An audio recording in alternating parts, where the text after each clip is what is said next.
Oke, hello everyone. Bagaimana kabarnya semuanya? Senang sekali berjumpa kembali dalam A Moment with God. Di episode 6 ini adalah episode yang spesial karena pada episode ini kita akan membahas lebih dalam mengenai kuasa doa. Dan di episode ini kita akan membahas mengenai suatu kesaksian pembangunan gereja yang luar biasa. Bukan gereja besar, bukan gereja yang terkenal, melainkan hanya gereja kecil yang terletak di lokasi pedesaan. Tetapi dari gereja ini muncul sebuah kesaksian yang luar biasa akan pentingnya kita berdoa kepada Tuhan, pentingnya kita memiliki iman dan kesaksian yang luar biasa bahwa Tuhan yang kita sembah sungguh Tuhan yang mampu menjawab doa kita.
Namun gerejamu berdiri megah di atas batu karang yang teguh.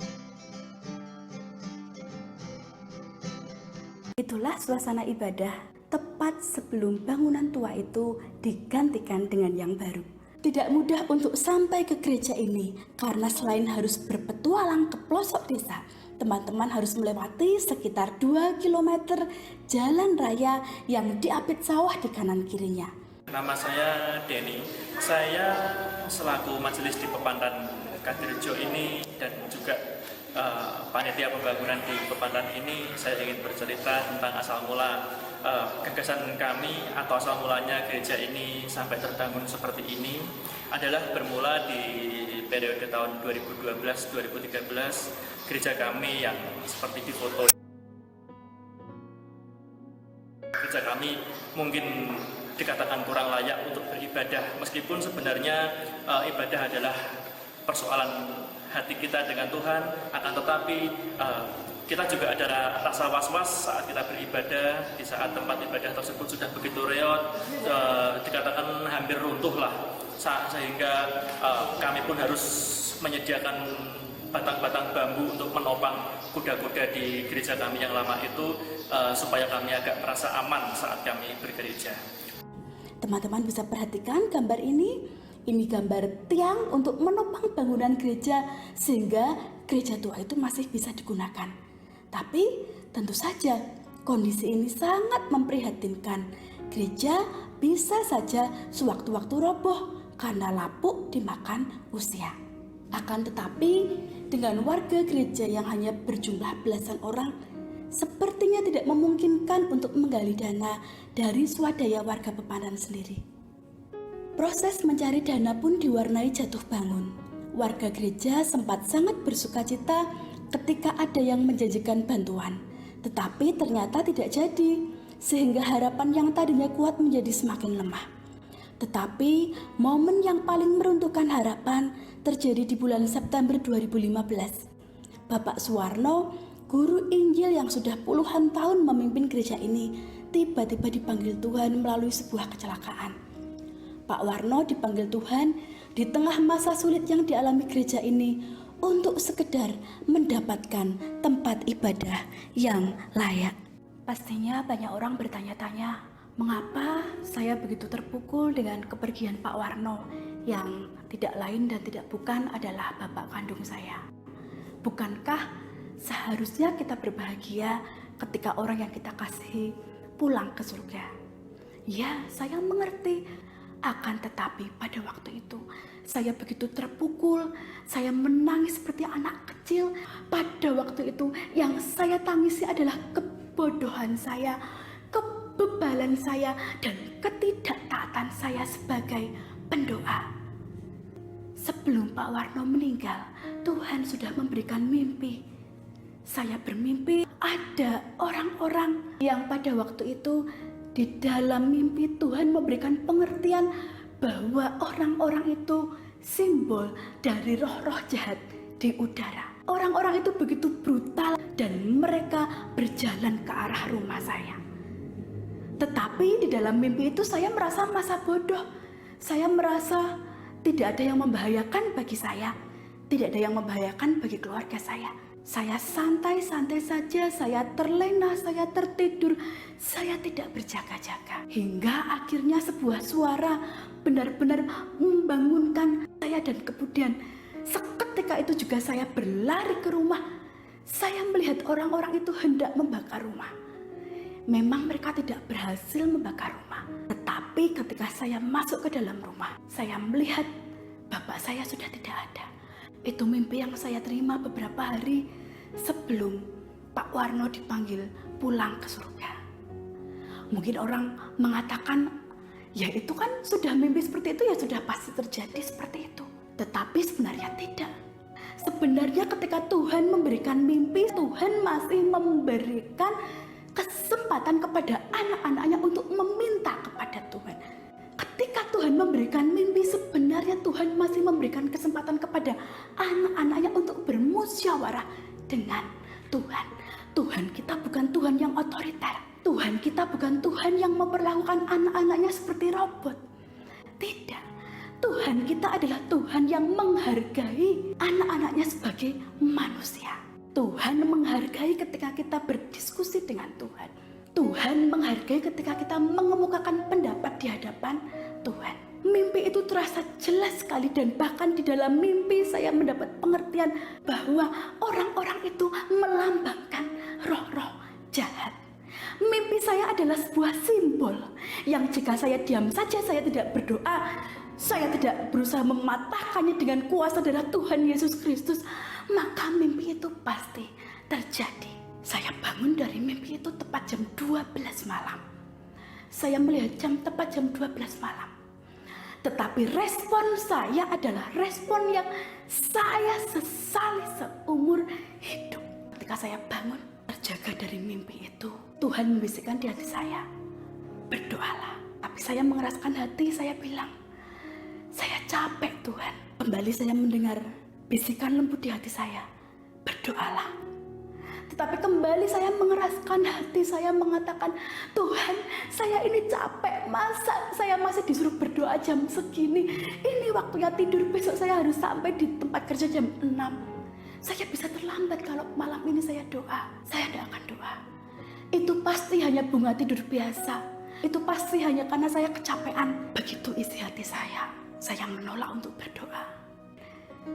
Setelah terjadi Pak Warno pulang ke surga, baru saya menyadari respon saya pada waktu itu adalah respon orang bebal. Saya menyadari sebagai pendoa, saya sudah gagal. Kepergian Pak Warno menorehkan luka, tidak hanya untuk keluarga, tetapi juga untuk warga gereja, terutama Denny yang saat itu adalah ketua panitia pembangunan gereja. Tahun 2015 akhir, saudara kami tercinta Bapak Suwarno yang saat itu adalah ketua di Pepandan ini atau sesepuh di Pepandan ini yang selama ini menjadi pamomong kami, yang membina kami tentang keimanan kami, yang membimbing kami tentang segala macam kebutuhan kami di Pepandan ini dari dahulu kala sampai akhir 2015 tersebut beliau dipanggil oleh Tuhan. Pada saat itu juga saya merasakan begitu runtuh karena selama saat itu saya ditemani beliau kesana kemari bersama beliau. Saya ini hanyalah seorang anak kecil biasa atau seorang anak biasa yang belum punya pengalaman apapun dalam memperjuangkan hal seperti ini. Dengan ditinggalkannya beliau dipanggil oleh Tuhan, saya begitu runtuh, saya down, saya tidak bisa berbuat apa-apa. Bagaimana saya harus meneruskan setiap program ini, bagaimana saya harus meneruskan rencana-rencana semua ini. Saya betul-betul begitu down, saya tidak tahu harus berbuat apa-apa lagi. Akan tetapi melalui mukjizat dari Tuhan, Tuhan menguatkan saya bangkit. Saya bersama teman-teman yang lain di Pepatah Kadirjo ini meneruskan perjuangan ini. Kepergian Pak Warno adalah pembelajaran yang sangat berharga untuk saya. Tapi saya mengerti bahwa ketika kita sungguh-sungguh mencari Tuhan, ketika kita berbalik dengan sepenuh hati dari dosa-dosa kita, maka Tuhan adalah setia dan adil. Saya bertobat dari dosa ketidaktaatan. Dan mulai saat itu saya masuk ke dalam level yang baru dalam panggilan sebagai pendoa syafaat. Itulah titik balik. Saya mulai benar-benar bertanya kepada Tuhan, apa yang Tuhan inginkan dari saya. Pokok doa apa yang Tuhan inginkan ketika saya berdoa. Dan mulai saat itu, dengan kebulatan hati, dengan tekad yang kuat, saya mulai katakan kepada Tuhan, saya akan berdoa untuk pembangunan gereja GKJ Upepanan Kadirjo.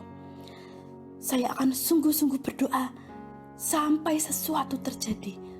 Saya tidak akan berhenti berdoa sebelum saya melihat pembalikan keadaan atas gereja itu. Dan itulah awal yang baru untuk sejarah gereja ini. From tragedy to be testimony. Dari sebuah tragedi menjadi suatu kesaksian yang luar biasa. Pada waktu itu saya berdoa bersama Nova, anak rohani saya yang dulunya anak sekolah minggu, dan kemudian ternyata Tuhan juga panggil menjadi pendoa syafaat, sehingga kami berdua satu hati sepakat berdoa untuk pembangunan gereja GKJ Upepanan Kadirjo. Nova yang pada waktu itu sudah kelas 1 SMA bersungguh hati untuk memenuhi panggilan Tuhan sebagai pendoa syafaat. Sejak saat itu kami berdoa bersama dan kami percaya seperti ada tertulis dalam Matius 18 ayat 19-20. Dan lagi aku berkata kepadamu, jika 2 orang daripadamu di dunia ini sepakat meminta apapun juga, permintaan mereka itu akan dikabulkan oleh Bapakku yang di surga. Sebab di mana 2 atau 3 orang berkumpul dalam namaku, di situ aku ada di tengah-tengah mereka. Ayat itu yang kami pegang teguh dan kami percaya.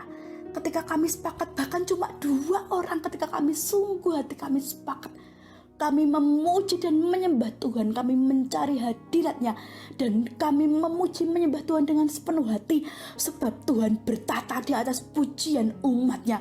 Maka Tuhan hadir dan seperti firman-Nya, apapun yang kami minta itu akan dikabulkan oleh Bapa yang di surga. Sejak saat itu, setiap kali akhir pekan, kami menghabiskan waktu di gereja. Kami menghabiskan waktu berjam-jam, bukan karena doa yang bertele-tele, bukan. Tetapi karena kami sungguh rindu untuk memuji dan menyembah Tuhan dalam roh dan kebenaran. Kami memuji dan menyembah Tuhan sampai hadirat Tuhan turun. Sampai kami merasakan Tuhan hadir di tengah-tengah kami. Tidak banyak pendoa yang berani bersaksi akan pengalaman rohani yang dialami. Tidak banyak pendoa yang berani bersaksi akan apa yang Tuhan lakukan ketika umat-Nya sungguh-sungguh mencarinya dalam doa. Tetapi inilah waktunya para pendoa berani bersaksi tentang perjumpaan yang supranatural dengan Tuhan. Sebab kita menyembah Tuhan yang hidup. Ketika kami mulai berdoa, kami mengerti bahwa pada waktunya nanti kesaksian ini akan membawa banyak anak Tuhan naik ke level pengenalan akan Tuhan yang lebih dalam. Sebab bumi akan penuh dengan pengetahuan tentang kemuliaan Tuhan seperti air yang menutupi dasar laut. Ketika kami mulai berdoa, kami mulai memuji menyembah Tuhan, kami mulai memperkatakan firman Tuhan, kami mengerti bahwa Tuhan sungguh bersuka atas pujian penyembahan yang kami naikkan. Pujian dan penyembahan yang mengalir tulus dari hati yang terdalam. itu yang Tuhan suka. Orang yang berdoa dalam roh dan kebenaran itu yang Tuhan suka. Dan doa orang benar besar kuasanya. Tuhan sungguh menyambut kami ketika kami masuk dalam peperangan rohani. Bahkan untuk Nova yang pada waktu itu baru saja meresponi kehendak Tuhan untuk menjadi pendoa syafaat. Tuhan Yesus sendiri yang hadir di tengah-tengah kami dan memakaikan pakaian perang untuk Nova. Ketika kami berdoa bersama, saya melihat sendiri Tuhan hadir di gereja dan Tuhan memakaikan pakaian rohani kepada saya. Tuhan mulai mencurahkan rohnya di tengah-tengah kami. Kami menyanyi dan menari sepenuh hati untuk menyukakan hati Tuhan. Dan Tuhan membukakan mata rohani kami untuk mengerti apa yang terjadi di alam roh ketika anak-anak Tuhan sungguh-sungguh menyembahnya dalam roh dan kebenaran. Sesuatu yang supranatural, yang tidak masuk akal dan logika manusia, terjadi di tengah-tengah kami. Ketika kami berdoa bersama di gereja ini, kami merasakan hadir Tuhan hadir di sini dan Tuhan hadir di sini benar-benar. Dan kami melihat malaikat-malaikat Tuhan ikut bersama kami menari-menari dan hadirat Tuhan itu memenuhi gereja ini. Ya, kami mengalami hal yang supranatural bersama Tuhan. Kami menyembah dengan pujian, kami menyembah dengan tarian, sampai malaikat-malaikatnya ikut menari bersama kami. Dan saya bersyukur orang tua Nova, Pak Kaleb dan Bu Kaleb, mendukung Nova menjadi pendoa syafaat. Bahkan kadang Pak Kaleb ikut hadir dalam pertemuan doa kami, sehingga turut merasakan hadirat Tuhan. Berjumpa melalui acara ini bahwa Tuhan telah mengutus atau memerintahkan Nova untuk kami kepadanya, dan saya para polisi pernah mengikuti doa mereka berjam-jam, yaitu setelah Pak Warno meninggal dunia, kami berdoa untuk pembangunan gereja supaya dapat rancangan dari Tuhan. Setelah beberapa waktu masuk dalam peperangan rohani, Tuhan mulai memberikan tanda. Saya melihat gereja dibangun dan gereja ini dibangun menjadi lebih besar dan lebih baik lagi. Kami semua di sini bahagia mengucap syukur atas berkat Tuhan karena ini adalah berkat yang tidak terduga. Ini adalah mujizat Tuhan. Ya, Tuhan memberikan penglihatan gereja dibangun. Hanya pada waktu itu kami heran, karena gereja yang Tuhan tunjukkan lebih besar dan luas. Sedangkan tanah gereja tidak seluas itu. Penglihatan yang Tuhan berikan sepertinya hal yang tidak mungkin. Tetapi kami memiliki keberanian percaya akan tiap hal yang Tuhan janjikan.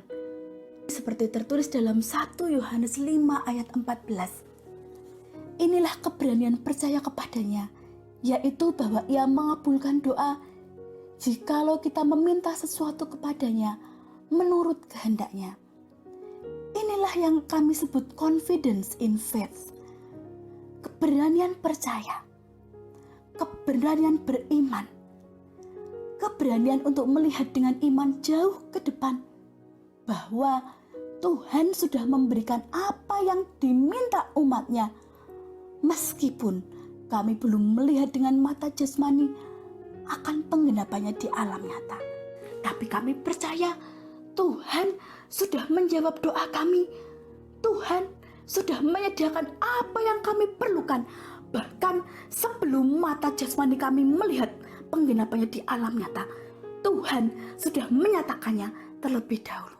Sejak saat itu kami mulai melihat keajaiban, bantuan demi bantuan berdatangan, hingga akhirnya sekitar 1,5 tahun dari awal mula kami mulai berdoa, panitia pembangunan gereja Tuhan pertemukan dengan donatur dari Korea yang hendak membantu pembangunan gereja itu. Akan tetapi untuk kedua kalinya keberanian percaya kami diuji. Ternyata luas gereja yang hanya 98 meter persegi tidak memenuhi syarat. Donatur hanya berkenan memberikan bantuan jika luas gereja memenuhi paling tidak 100 meter persegi. Tentu saja ini adalah persyaratan yang sulit bagi manusia. Secara logika manusia ini hal yang sulit. Bagaimana mungkin memperluas tanah gereja sedangkan tanah di kiri kanan gereja adalah tanah orang? Tetapi siapa sangka ini adalah cara Tuhan untuk memenuhi janjinya yang telah Dia perlihatkan 1,5 tahun sebelumnya, bahwa gereja ini akan dibangun menjadi lebih luas. Akhirnya titik terang pun datang. Tidak pernah terlintas dalam benak kami bahwa tanah di sebelah gereja dijual. Dan kejutannya, harga yang ditawarkan adalah harga yang terjangkau oleh kas gereja. Tuhan mengatur segala sesuatunya dengan sungguh amat baik. Singkat cerita, gereja mulai dibangun. Dan benar apa yang telah Tuhan nyatakan sebelumnya, bahwa gereja ini diperbesar dan diperluas tepat seperti penglihatan yang sudah Tuhan nyatakan sebelumnya. Apa yang sulit bagi manusia, begitu mudah bagi Tuhan. Tuhan menepati janjinya. Bahkan Tuhan menyediakan semua yang dibutuhkan. Seperti mempelai pria bergirang akan mempelai wanitanya, demikian Tuhan bergirang atas gerejanya. Bahkan Tuhan memberikan kejutan demi kejutan. Ada saja sekelompok persekutuan maupun perorangan yang Tuhan gerakkan untuk gereja ini. Bahkan sebelum gereja dibangun, warga gereja diberi kejutan dengan kursi-kursi yang baru, kursi-kursi yang indah dengan bahan kayu yang bagus yang tak pernah kami bayangkan sebelumnya. Apa yang tak pernah dilihat mata, yang tak pernah didengar telinga, yang tak pernah timbul dalam hati, itu yang Tuhan sediakan untuk gerejanya. Warga gereja sangat bersukacita dan kami tahu bahwa Tuhan sedang mengerjakan hal-hal besar di tengah-tengah kami. Tuhan memperbesar kapasitas iman umatnya untuk percaya akan penyediaannya yang ajaib. Sesuai namanya, Dialah Yehovah Jireh, Tuhan yang menyediakan. Tuhan sedang melakukan hal-hal besar terhadap kami, warga Pepantan Kartijio. Dan sebagaimana firman Tuhan mengatakan di Pengkhotbah 3 ayat 11a bahwa Ia akan membuat segala sesuatu indah pada waktunya. Dan saya yakini dan saya percaya bahwa Tuhan akan melakukan perkara-perkara besar terhadap Pepantan ini. Terpujilah Tuhan, Tuhan memberkati kita semua. Amin. Setelah gereja dibangun, Tuhan kembali memberikan kejutan dengan orang-orang yang digerakkannya untuk menyumbangkan salib besar yang sekarang terpasang di belakang mimbar. Saya senang sekali dan bersyukur di mana Tuhan berkenan memberikan kita ini semakin baik dan semua itu hanya karena pertolongan Tuhan. Terima kasih Tuhan. Tuhan sudah mengubah hidup manusia. Tuhan sudah melakukan keajaiban di daerah Kartijio ini. Tuhan sudah menyediakan tempat untuk beribadah. Tuhan sudah menyediakan kami untuk memuji nama Tuhan. Terima kasih. Tidak hanya itu, melalui hamba-hambanya, Tuhan juga mengirimkan papan khusus penunjuk kidung pujian dan ayat nats yang digunakan dalam ibadah. Ya, saya terima kasih Tuhan. Saya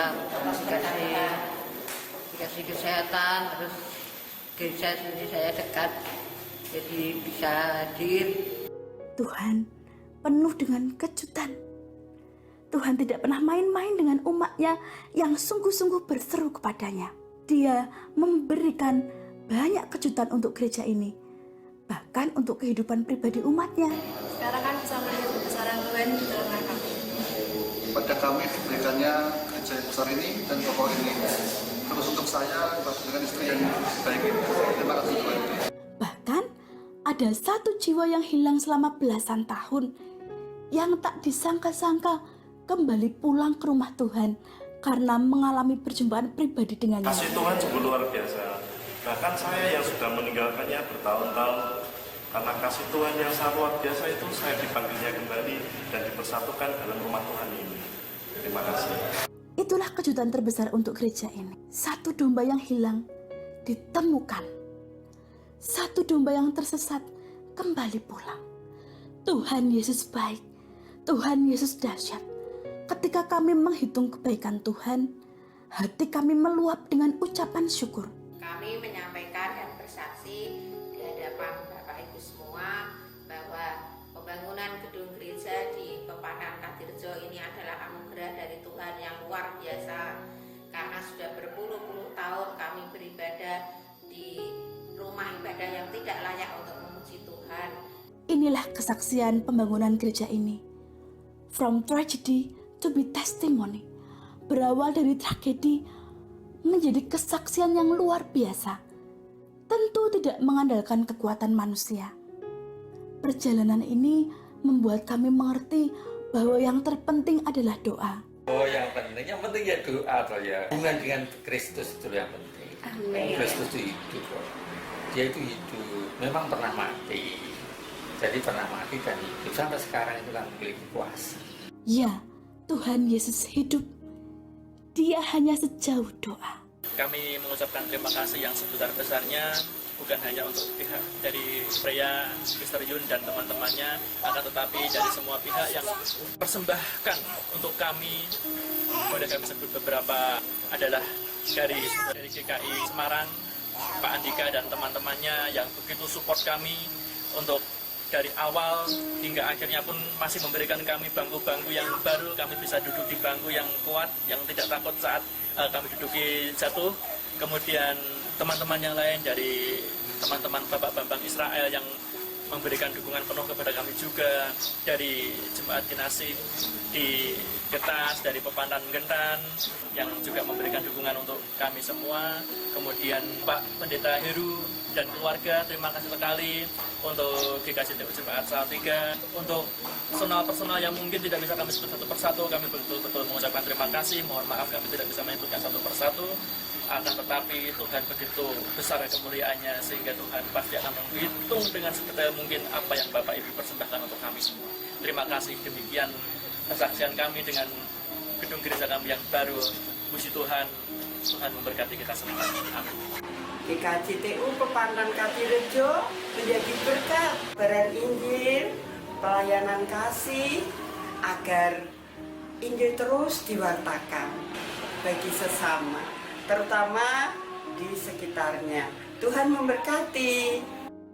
Demikianlah A Moment with God dengan tema Confidence in Faith, keberanian iman percaya yang membawa pembalikan keadaan. Biarlah kesaksian ini menjadi berkat untuk teman-teman semua dan biarlah nama Tuhan dimuliakan.